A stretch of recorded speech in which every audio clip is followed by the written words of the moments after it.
le CMCOM, qui est le comité mémoire citoyenneté de l'Outre-mer à Sainte-Geneviève-des-Bois. Et chaque année, nous organisons une cérémonie en mémoire de nos ancêtres et en mémoire aussi de ceux qui ne sont plus.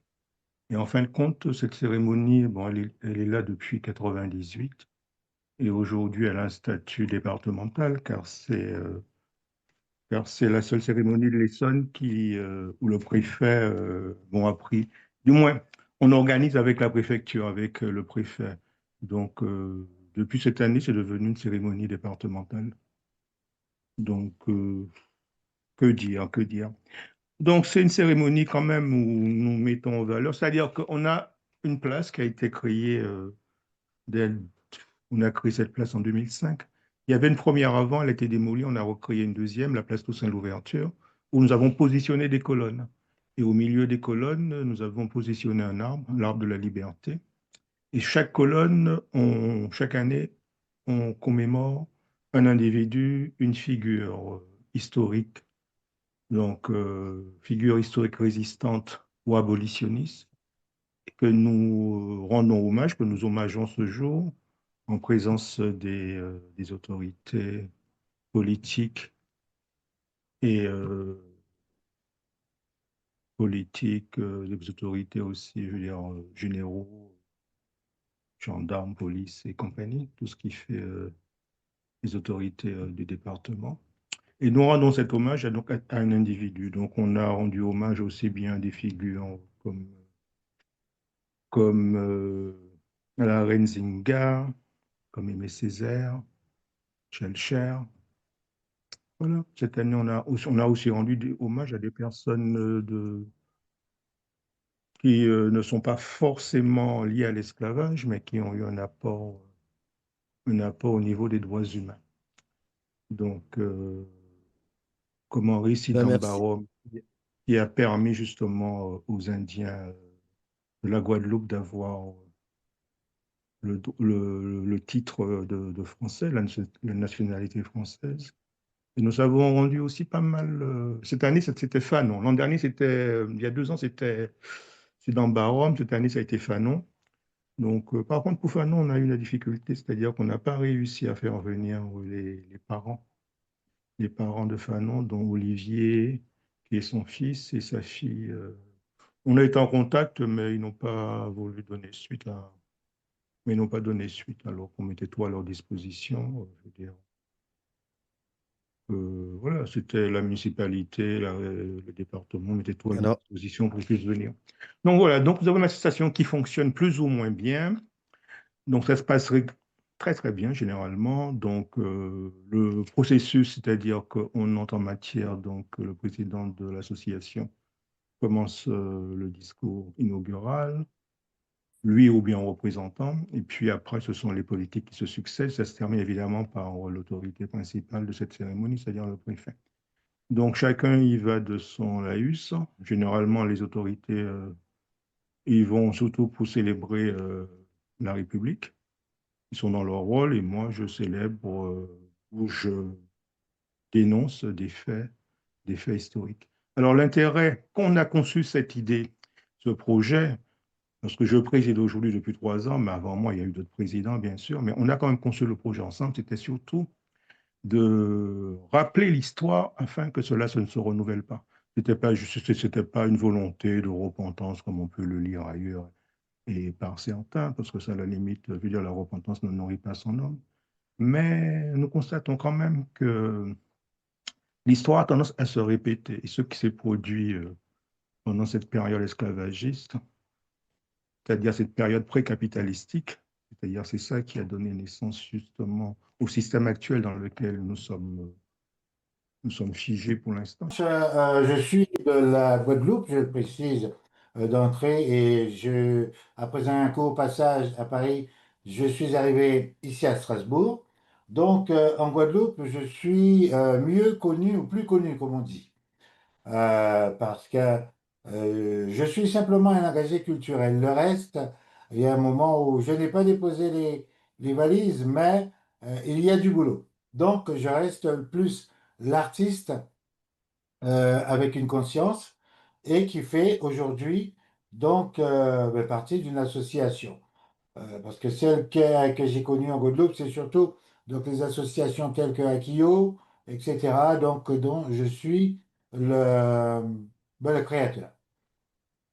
Aujourd'hui, je découvre une association ici à Strasbourg qui organise quelques points forts dans l'année, mais qui, selon moi, je viens d'arriver. C'est pas que c'est pas suffisant, mais il y a des choses à faire. Je c'est pas la place pour parler de l'évolution de cette association.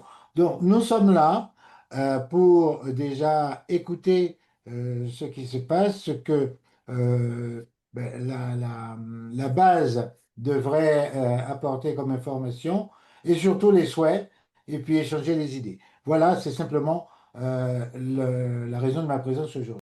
Je dis Sébastien du lycée Claudie Aigneret à Blanzy en Saône-et-Loire. Je suis enseignante, professeure documentaliste. Et donc voilà, je représente le lycée professionnel, hein, notre lycée qui participe et travaille toute l'année sur la mémoire de l'esclavage. Je tenais à parler un peu, si tu me permets, Théo, de parler rapidement de ce qui a été fait dans l'année. Si tu me donnes une minute Oui, ou oui, deux. tu peux en parler. Donc, Oui, tu es en ce moment à la Martinique, c'est ça? voilà, c'est ça. En ce moment, je suis en Martinique. Et du coup, là, ben, je voudrais parler un peu de ce que les élèves ont fait cette année. Ils ont parcouru le chemin de la mémoire de l'esclavage. Ce sont des élèves de terminale CAP agent propreté et d'hygiène et de seconde CAP métallier. Et ils ont parcouru plusieurs étapes en fait pour vraiment prendre conscience de ce que c'était à l'époque, de ce que c'est que l'esclavage et vraiment avoir une autre approche que celle théorique à l'école. Et donc, ils ont été aux archives départementales à Mâcon pour découvrir des documents d'époque et travailler sur ces documents, travailler avec un médiateur culturel qui vraiment leur permettait d'analyser tous ces actes de notaire et d'analyser tous les documents. Et puis, ils ont pu visiter le château de Joux pour partir hein, sur les traces de Toussaint Louverture et aller à plusieurs endroits différents, comme visiter une mûrisserie de bananes. Mais la visite qui les a le plus marqués a été celle au château de Joux, où là, vraiment, ils ont pu découvrir les conditions de vie hein, dans lesquelles il était enfermé, hein, Toussaint Louverture.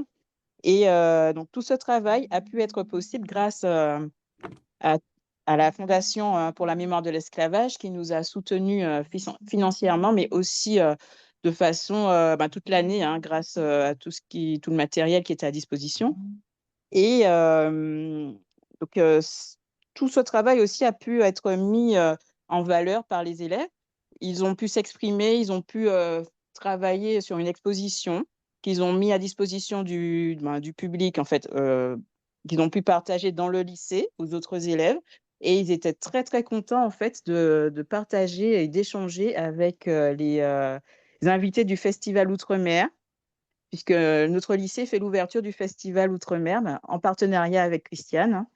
Et du coup, ils ont partagé tout ceci. Et j'ai pu constater avec l'équipe d'enseignants qui, à mes côtés, travaille avec les élèves, nous avons pu constater une autre implication des élèves, vraiment un investissement total, parce qu'ils ont vraiment découvert tout ce qui pouvait exister, toutes ces étapes hein, du chemin de la mémoire, grâce à des sorties ou en vivant autrement, en fait. Aussi du côté, Est-ce que tu peux en- rappeler oui, les lycées et collèges? Est-ce que tu peux rappeler les lycées et collèges avec qui vous avez fait oui, avec mon alors visiocamp? oui, toute l'année, en fait, on a pu travailler aussi en visioconférence avec le collège, un collège en Guadeloupe, Stadi Carnot, si je ne me trompe pas, en Guadeloupe, C'est et ça. aussi le collège Belle Étoile C'est à bien ça. Saint-Joseph en Martinique. Voilà, nos élèves se sont découverts, ils ont échangé. Ça n'a pas toujours été facile parce que la connexion n'était pas toujours au rendez-vous.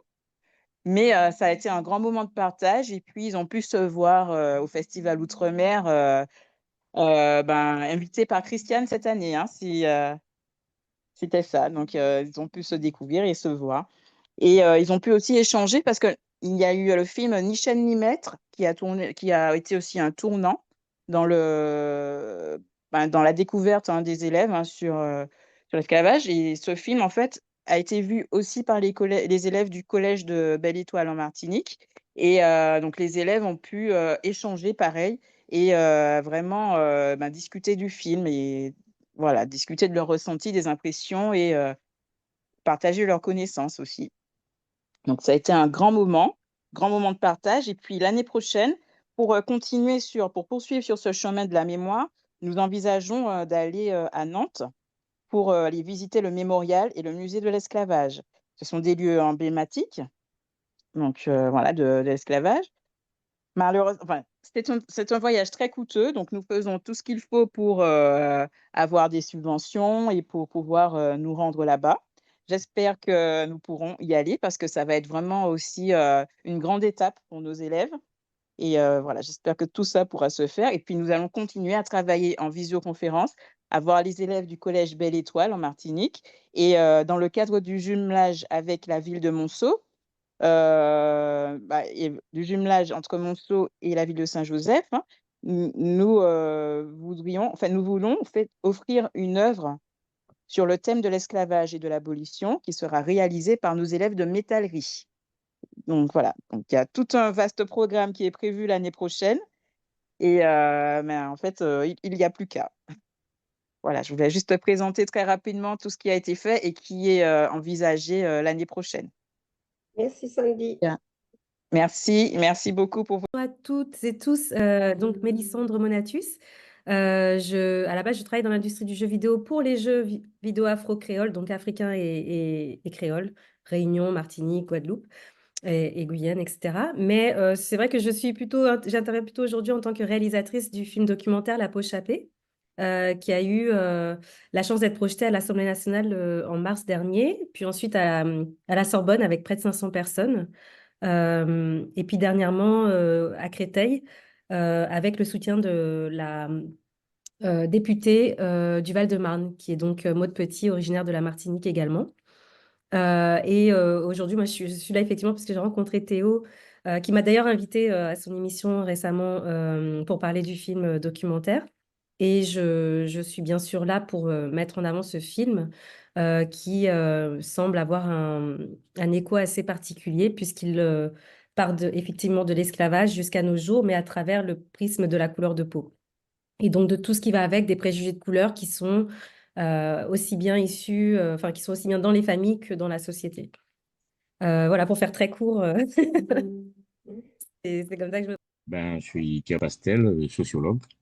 Donc, dans ce cadre, j'accompagne depuis le début euh, Christiane dans cette belle aventure qu'elle a initiée à Monceau-les-Mines et sur le département. Donc voilà, je,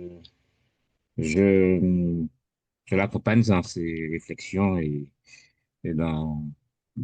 comme je l'ai dit, dans cette belle aventure. Euh, En tant que sociologue, je m'intéresse beaucoup à ces questions sur l'esclavage, depuis une trentaine d'années. J'accompagne Madame Matos, mais j'accompagne des dizaines d'associations à mettre en place leur programme sur la France, leur programme en collaboration avec les mairies qui le souhaitent bien. Voilà. Je suis Christophe Chaudaton de l'association Comité de commémoration du 23 août. Nous sommes à Ouidah au Bénin, mais actuellement je suis de passage à Paris.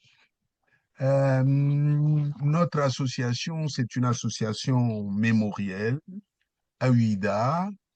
Nous sommes sur le terrain depuis une dizaine d'années.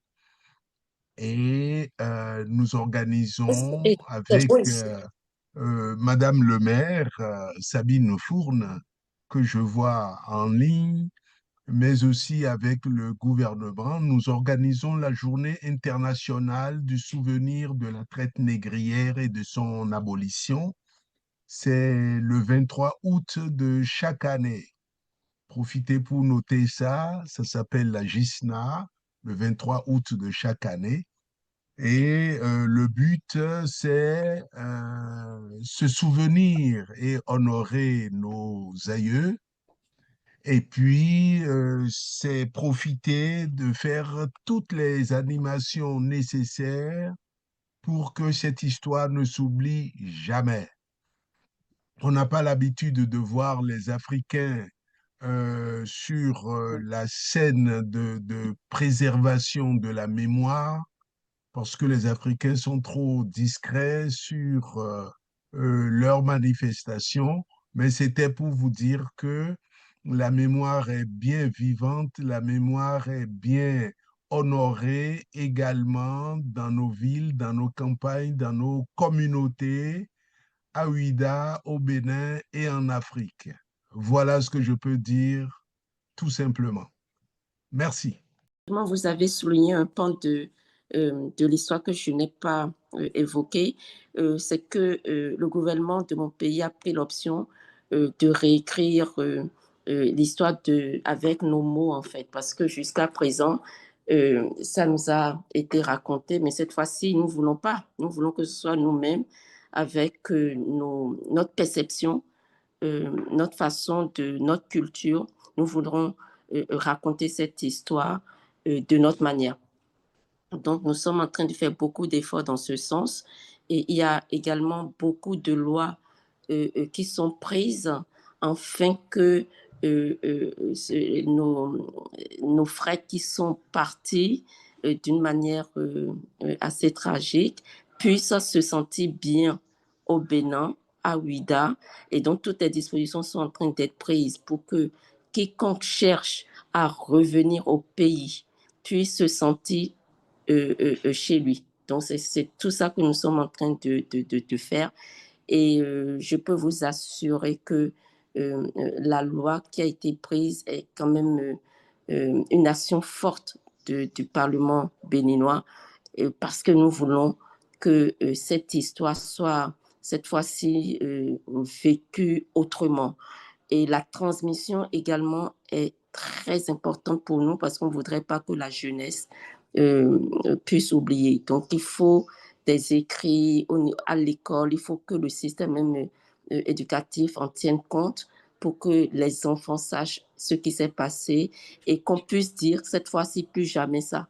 Donc, pour que ça ne se reproduise pas, il faut s'approprier de l'histoire, il faut connaître l'histoire et se dire on travaillera pour que de telles choses ne se passent plus ainsi. Donc, vraiment, nous sommes dans la même optique, dans la même voie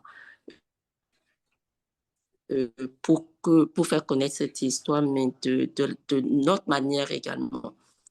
Voilà. Lors du colloque dernier que nous avons beaucoup échangé là-dessus, et notre souhait commun avec Christophe, c'était de partager nos compétences sur le sujet et aussi de pouvoir nous unir sur disons, chaque événement, chaque groupe qui organise à des moments forts ce temps de mémoire, de pouvoir porter main forte. Et c'est pour cela que nous sommes très heureux de vous avoir avec nous dans ce temps de réflexion et qu'on essayera chacun notre tour de se retrouver dans des temps forts de manifestation. Donc, c'est vrai que nous nous sommes retrouvés à la Martinique, puis à la Guadeloupe. Christophe est venu nous trouver à Mont-Soleil-Mines pour prendre connaissance du circuit de la mémoire, puisque notre festival a lieu au mois de mai. Et probablement, j'espère pouvoir vous rejoindre, pas forcément cette année, parce que c'est un peu juste le mois prochain, je ne suis pas prête, mais 2026, pourquoi pas ne pas envisager à venir vous voir pour le mois d'août avec des amis, on en parlera. Absolument. Oui, le but de notre travail aujourd'hui, c'était de se dire que nous ne sommes pas seuls et c'est un sujet qui est super important pour la société puisque M. Pastel, qui est notre sociologue avec qui j'échange énormément, notre société a besoin de ces temps forts et allez, on va dire pour avancer encore mieux fraternellement.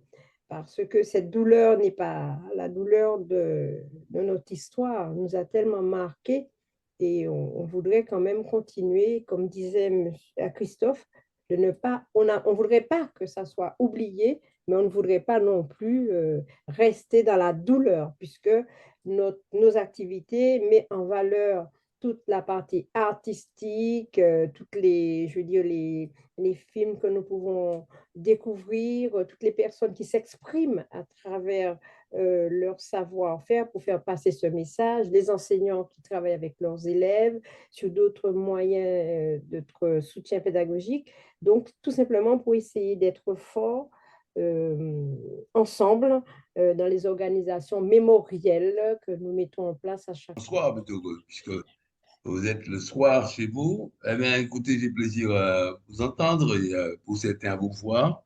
Et pour dire qu'effectivement, je suis président du Conseil des territoires de la Fondation pour la mémoire de l'esclavage, dont on ne présente plus les actions et en tout cas la philosophie.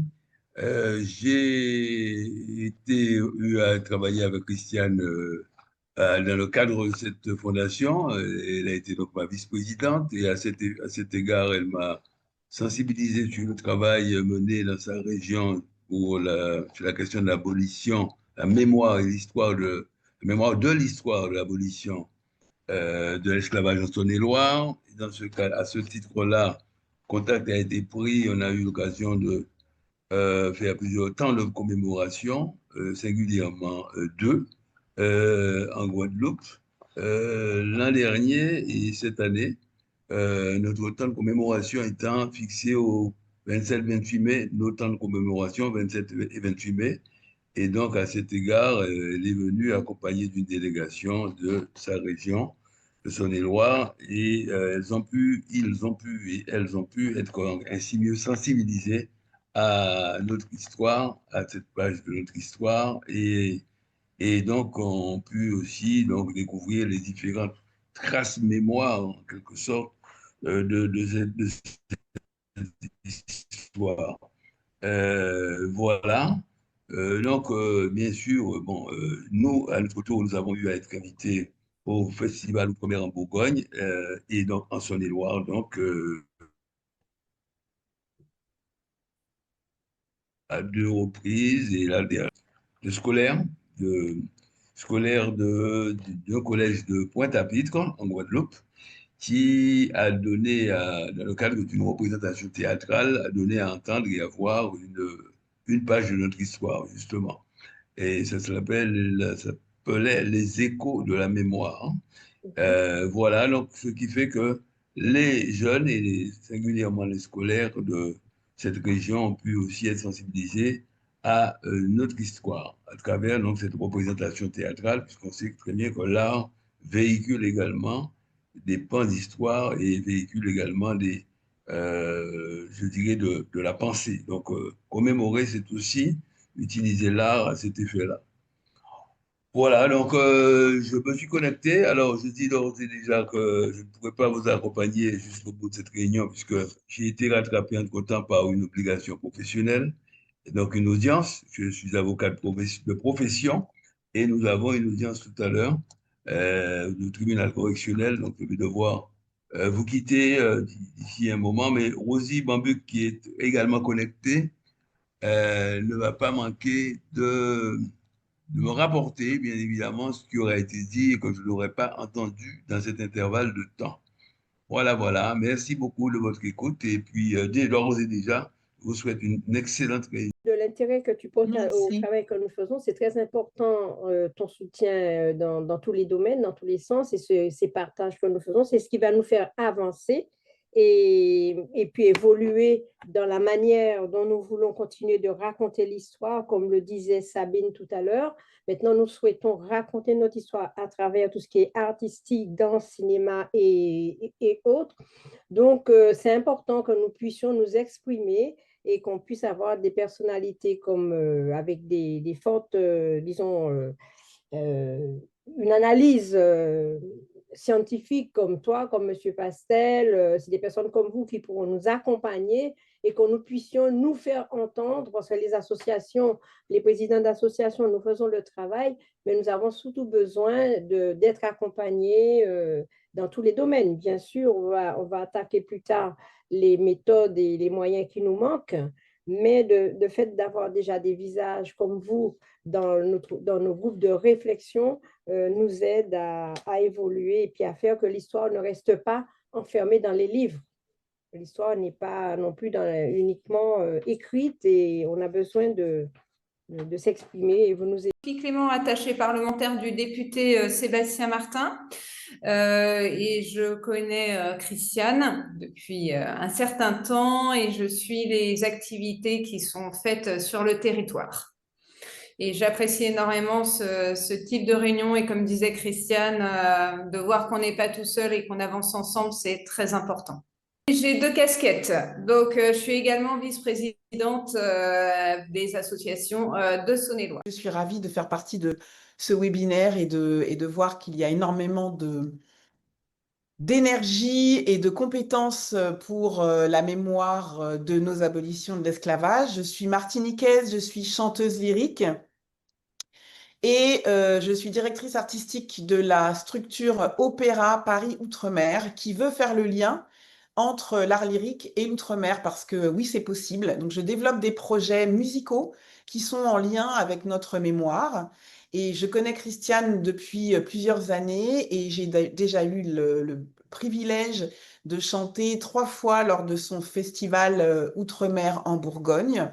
La première fois, c'était sur un récital avec harpe. La deuxième fois, c'était un projet qui me tient vraiment à cœur que j'ai créé et qui vit encore, qui s'appelle Esclave ou reine, exotisme lyrique. Je montre que au XIXe siècle, au temps des abolitions, la musique classique, l'art lyrique, l'opéra et les mélodies françaises parlaient de la thématique de l'abolition de l'esclavage et parlaient des personnages féminins noirs pour leur donner tout un tas de couleurs, des rôles importants et dénonçaient l'esclavage. Vous ne connaissez peut-être pas un opéra qui s'appelle Le Code Noir, qui a été créé avant l'abolition de l'esclavage en France et qui dénonçait justement l'esclavage et le Code Noir. Donc c'est un projet que nous avons fait en 2024 avec Christiane à l'embarcadère et qui était lié également à une grosse action pédagogique avec des enfants de collège qui en 4e travaillent sur cette thématique. Donc j'ai pu aller également en collège pour leur montrer comment on pouvait parler de l'esclavage avec la musique classique et le chant. Ça a bien marché. En tout cas, Christiane, tu me diras quels avaient été les retours. Et on a fait un concert avec ce spectacle. Et cette année, en 2025, je suis revenue chanter pour cette fois mettre en avant le Chevalier Saint-Georges, donc compositeur, violoniste, épéiste guadeloupéen que vous connaissez tous. Là encore, pour mettre en avant nos figures importantes afrodescendantes en lien avec la musique classique. Voilà, je crois que j'ai résumé un petit peu mon travail. Dernièrement, j'ai eu l'extrême honneur de chanter un air du Code Noir, une mélodie du Code Noir, au moment des commémorations du Sénat, le 10 mai, au Jardin du Luxembourg. Et j'ai fait également ce récital à la Maison Schellcher, toujours dans cette même dynamique mémorielle. Voilà. Et là, tu travailles sur un projet prochain avec, tu m'as dit, tu m'as proposé une petite... Alors oui, j'ai encore l'immense joie, chance, et je remercie infiniment Christiane de m'inviter à revenir l'année prochaine. Nous travaillons sur un autre projet. Cette fois-ci, je serai accompagnée d'une autre très grande chanteuse lyrique qui s'appelle Leïla Brédan, et nous aurons l'occasion de créer un récital spécifique pour le festival autour de la musique classique, on va dire entre guillemets classique, et la musique classique afrodescendante. Il existe un grand répertoire de musique classique afrodescendant et nous allons vous concocter un nouveau programme voilà, qui va, je pense, plaire au plus grand nombre. On ne sera pas sur de la musique classique uniquement francophone, mais sur les musiques classiques même des États-Unis, d'Amérique latine. Voilà, on est en train de concocter un nouveau programme qui sera pour 2 voix de femmes et piano. Je suis élu à Autun, je fais partie de, de l'association à Christiane. Et depuis l'année dernière, on est en train de mettre en place un partenariat avec la ville de Pointe-à-Pitre et donc avec Georges, et pas que Georges, mais avec son équipe. Et voilà, donc cette année, on a essayé de mettre un peu plus l'accent sur la ville d'Autun avec le déplacement du collège de la Guadeloupe, du collège de Pointe-à-Pitre. Et on envisage de poursuivre les échanges, mais de les faire sur la durée, pas de faire des one-shots qui durent une journée. L'objectif, c'est d'essayer de travailler avec les collèges. Nous, on a un collège qui semblerait être intéressé, qui est intéressé. La représentation qui a eu lieu à Autun, elle a concerné 400 élèves environ, dont des élèves qui venaient de chez Marie-Noël. Et nous, on a un collège qui serait intéressé pour les échanges avec le collège de Pointe-à-Pitre. Donc ça doit se mettre en place à la rentrée prochaine. Voilà, je ne vais pas être plus long. Mais l'intérêt, c'est pas de faire des actions ponctuelles courtes, c'est de s'appuyer sur les enfants qui sont scolarisés pour qu'ils connaissent bien cette problématique de l'esclavage qui n'est pas vraiment enseignée, même si ça s'est un peu amélioré, qui n'est pas vraiment enseignée comme elle devrait l'être dans l'éducation nationale. En fait, moi, quand j'allais à l'école, on m'a appris des choses très sommaires. Et en fait, tout ce que je sais, je l'apprends quand je vais là-bas, quoi. C'est quand même un peu... Tout le monde. Bon, moi, je pense que je suis la plus petite commune de France à œuvrer avec Christiane au niveau de l'association.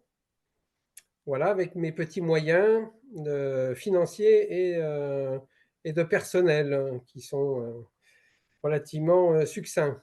Voilà. Mais participation précieuse. Mais précieux, oui, tout à fait. Voilà. Mon petit village a l'honneur et l'avantage d'avoir le dernier vestige de la maison où a vécu Alphonse de Lamartine.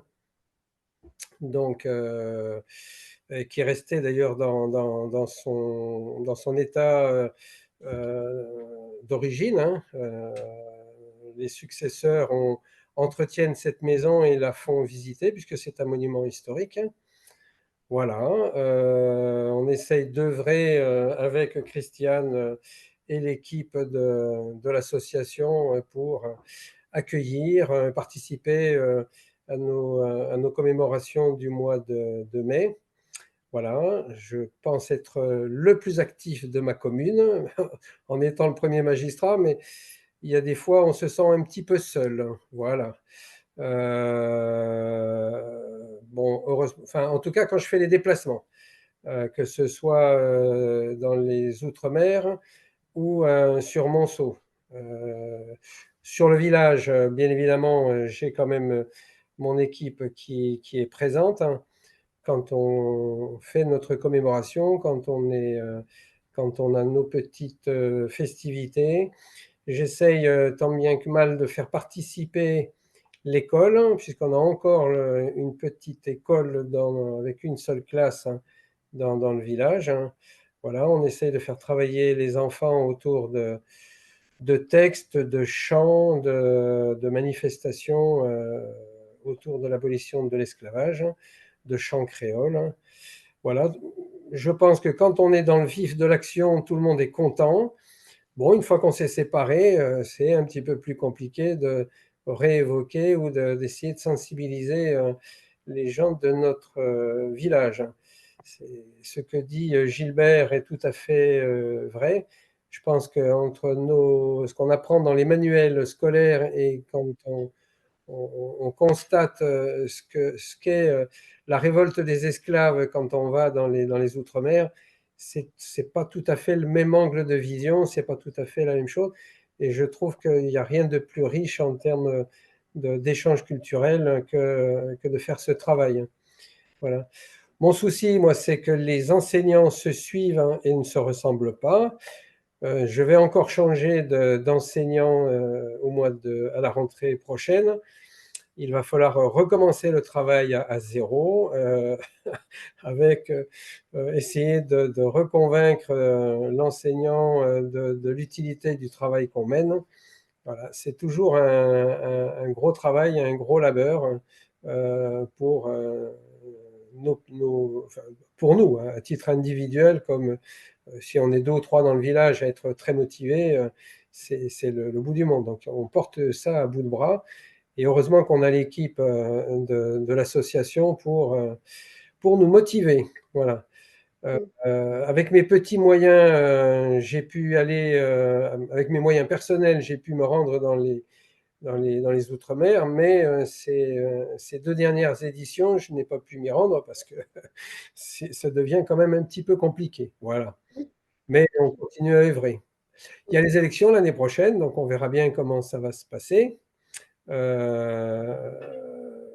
Voilà. Est-ce que je serai encore là? A priori, c'est pas évident. J'ai proposé non plus d'être maire, mais de rester dans le conseil municipal. Voilà, mon petit souci, c'est qu'il n'y a pas de candidat derrière. On verra bien comment ça va se passer. Tu vas finir avec ton fauteuil. Voilà, alors tout le monde me dit derrière, mais non, mais tu vas pas partir, tu vas pas nous laisser tomber, bien évidemment. Voilà.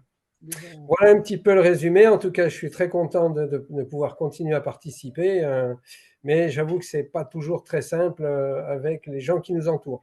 Je parle simplement de la ville de Mâcon. On a évoqué un petit peu là, avec Marie-Claude tout à l'heure Mâcon, le maire, ancien sénateur Jean-Patrick Courtois, que je connais très bien puisqu'on se voit très régulièrement dans les conseils communautaires et dans d'autres réunions, n'a jamais œuvré ni ne nous a tendu la main pour venir participer à nos travaux et organiser une délégation.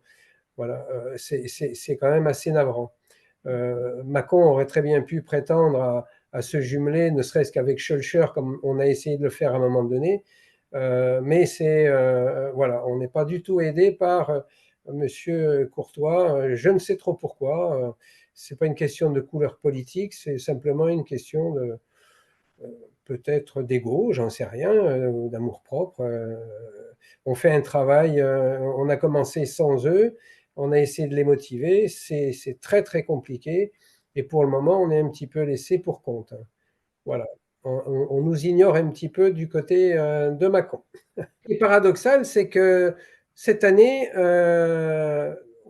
pour autant, il savait très bien, il connaît très bien notre association et ce qu'on fait, ne serait-ce que par son chargé des affaires culturelles, Hervé Reynaud.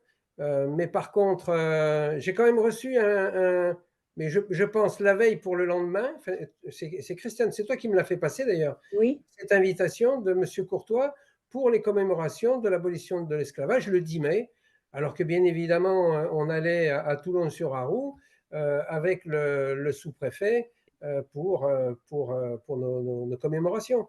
Voilà, c'est un simple exemple. C'est il y a 2 ans où Monsieur Ségui, préfet de Saône-et-Loire, devait participer à la commémoration à Milly, donc entre la préfecture et Milly, il y a 13 km ou 14 km. Hein. Il était prévu qu'il soit présent. Et la veille au soir, j'ai appris qu'il était retenu pour une affaire d'urgence. Et le lendemain, j'ai appris qu'il était en fait à la commémoration de l'abolition de l'esclavage avec M. Courtois. Donc en fait, il avait totalement ignoré le travail de l'association alors qu'on avait été présenté avec Christiane et l'équipe, hein, tout le travail qu'on avait fait. Voilà. J'ai accompagné la délégation de Pointe-à-Pitre. Monsieur Brédan a un peu parlé. Bien sûr, il était là en tant que président, mais il est aussi élu à la ville de Pointe-à-Pitre, à la culture. Donc moi, je suis responsable du service du patrimoine, mais je suis intervenue vraiment aussi, surtout en tant que guide conférencière des villes et pays d'art et d'histoire, et aussi guide conférencière avec des compétences pour exercer aussi en Martinique. Voilà. Donc, ce voyage, j'ai fait partie donc de la délégation qui était en Saône-et-Loire, qui a assisté aux différentes cérémonie de commémoration.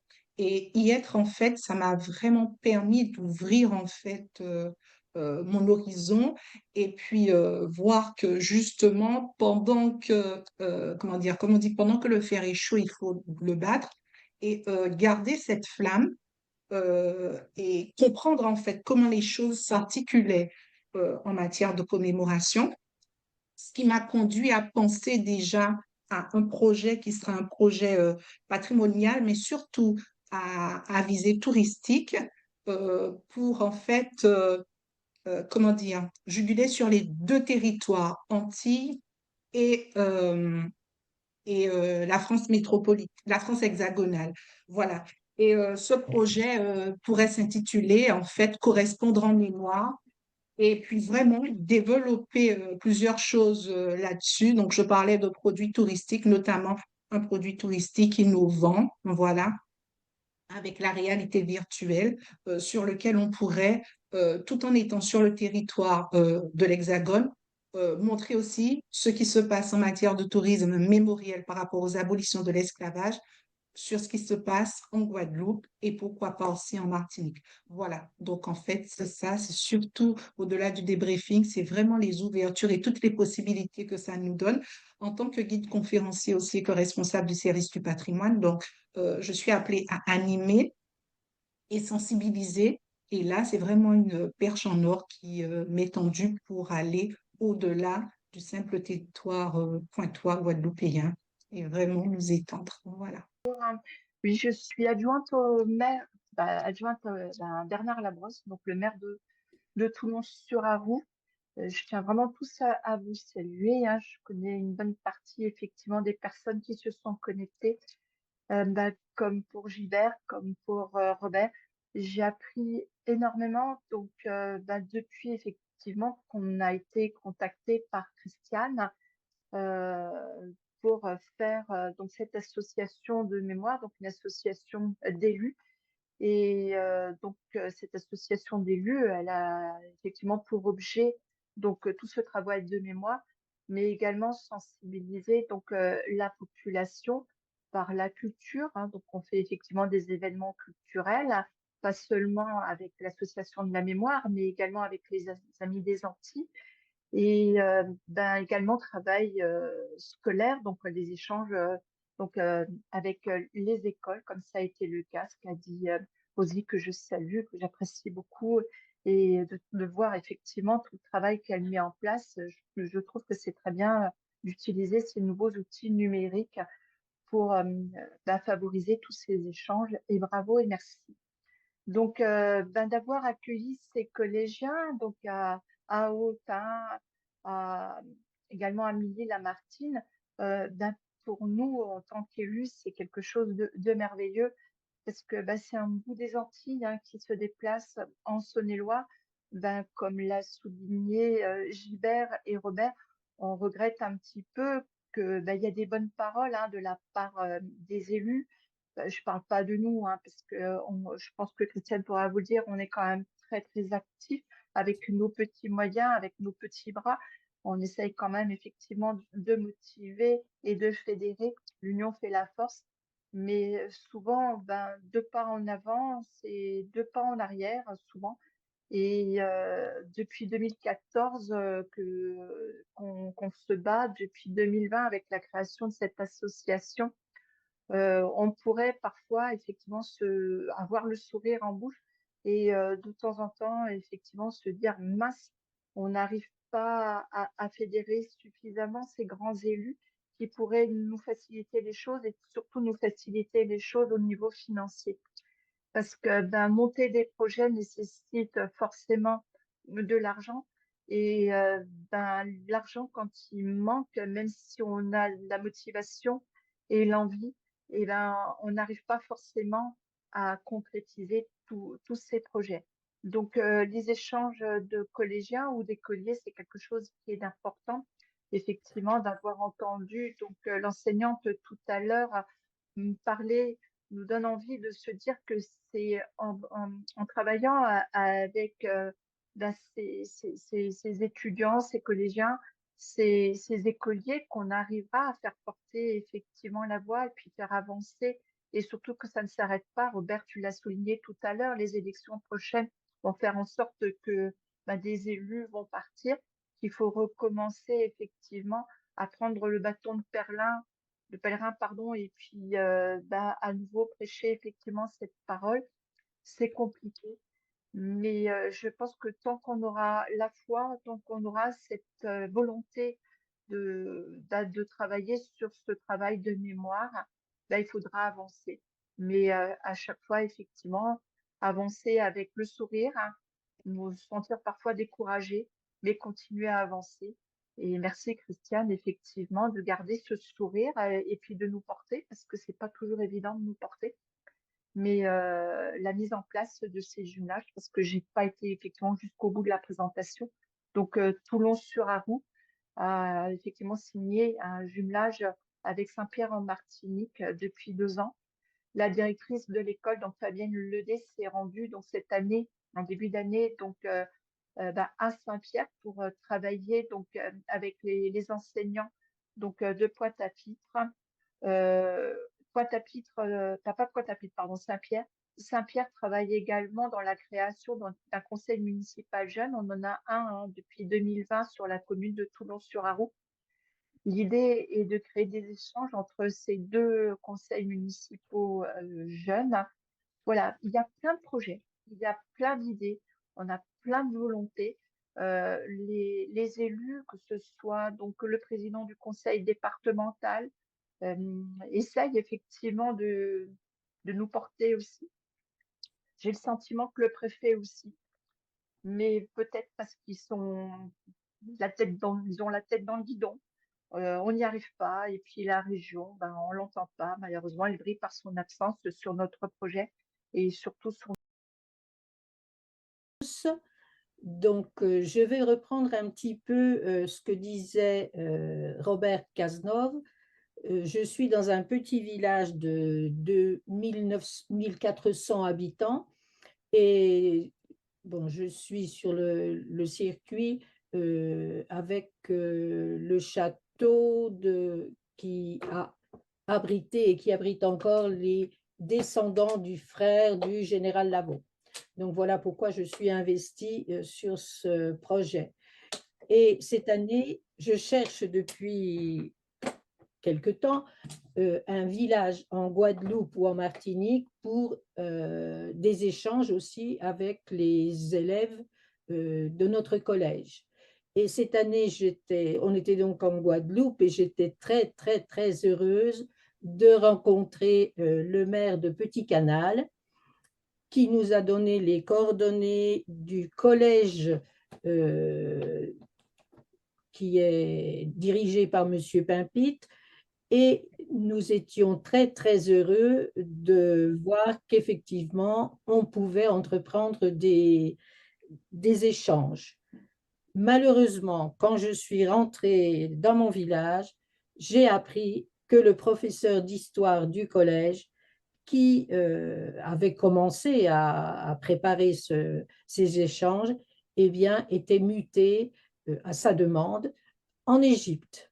Donc, je me retrouve, voilà, je vais faire comme Robert, c'est-à-dire qu'il faut que je vois avec le nouveau professeur qui sera nommé au collège pour voir si effectivement les choses peuvent continuer. Nous avons aussi un CMJ, donc ça peut être aussi une piste, à voir s'il y a un CMJ à Petit Canal. Je ne sais pas, c'est aussi une demande.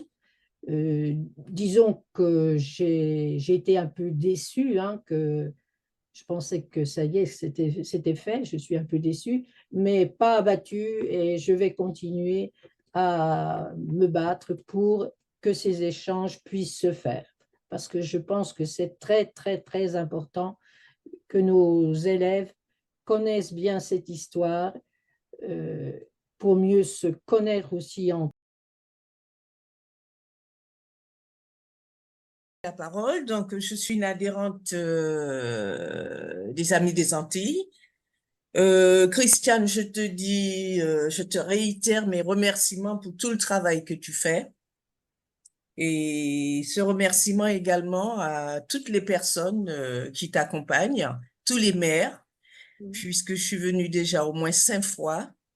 Et je vois que vraiment, il y a un travail de fond qui est fait. Moi, personnellement, je n'ai pas d'association à titre de présidente, etc. Mais j'ai eu de la chance d'avoir participé à la marche de 1998 pour les 150 ans de l'abolition de l'esclavage et de la traite négrière et d'avoir participé à certaines réunions en amont. Et depuis, quand même, on peut être fier du travail qui est fait par certaines associations et le nombre d'associations ne cesse de grandir. Donc ça, c'est très important. Néanmoins, j'ai envie de dire un grand merci à tous ces grands hommes qui nous ont sensibilisés, que ce soit des poètes, des écrivains, pour ne citer que Aimé Césaire et bien d'autres, pour qu'aujourd'hui nous puissions faire la suite. Et quand on parle de transmission pour les jeunes, je vois que tu es en plein là-dedans parce qu'il y a souvent des écoles. Et je pense que là aussi, c'est un travail. Et toi, tu as une autre caractéristique. Toi, tu es dans un terrain où on ne parle pas de descendants d'esclaves, où on peut parler de descendants d'abolitionnistes, de fils d'abolitionnistes. Donc ça aussi, c'est important, c'est un versant que l'on doit prendre en considération. Et moi, personnellement, par rapport à tout le travail que je vois qui est fait par certaines associations, dont 3, moi, je fais un travail de sensibilisation en aval. Parce que vous faites un beau travail en amont. Mais si ce travail n'est pas pris en considération, n'est pas connu par l'ensemble de la population, monsieur tout le monde, ben, j'ai envie de dire un proverbe de chez nous, c'est chailler de l'eau en panier. Donc, c'est le travail que je fais aujourd'hui. Je sensibilise beaucoup, que ça soit les Antillais, que ça soit la diaspora d'une manière générale, que ça soit les enfants d'abolitionnistes ou d'esclavagistes. Nous devons tous connaître cette histoire de manière à aller vers une réconciliation et de manière à travailler pour le bien vivre ensemble. Ce travail, je le fais à partir de quoi? Je le fais à partir de toutes les conférences, puisque j'ai la chance de faire partie du CM 98, qui a un partenariat avec la Sorbonne, où nous avons au moins une conférence par mois. Je le fais également avec une autre association qui s'appelle le CIFORDOM, où nous avons ce qu'on appelle le mercredi de l'histoire à Massy et aux Ulysses, une fois par mois. Je le fais également par des expositions, par des livres, par des pièces de théâtre, dès que je suis au courant qu'il se passe quelque chose qui concerne cette période de notre histoire. Et cette sensibilisation, je pense qu'elle est très, très, très importante. Et un autre travail, si je puis me permettre de dire que je fais, c'est un travail de veille. Cette veille, c'est quoi? C'est être à l'affût. Quand on rencontre des gens intéressants, on se dit, tiens, ben, il va se passer une manifestation à tel endroit. Et si je présentais cette personne pour qu'après voir si une synergie peut se créer entre les demandeurs et l'autre qui peut apporter sa matière grise. Et je pense que c'est comme ça qu'il faudrait peut-être qu'on travaille en réseau, même si on n'a pas de titre, même si tout le monde ne peut pas être président d'association, il y en a déjà tellement. Mais ce qu'il faut, c'est que chaque personne, chaque citoyen se sente responsable et soit une pierre angulaire, et ce, pour la mémoire de nos aïeux.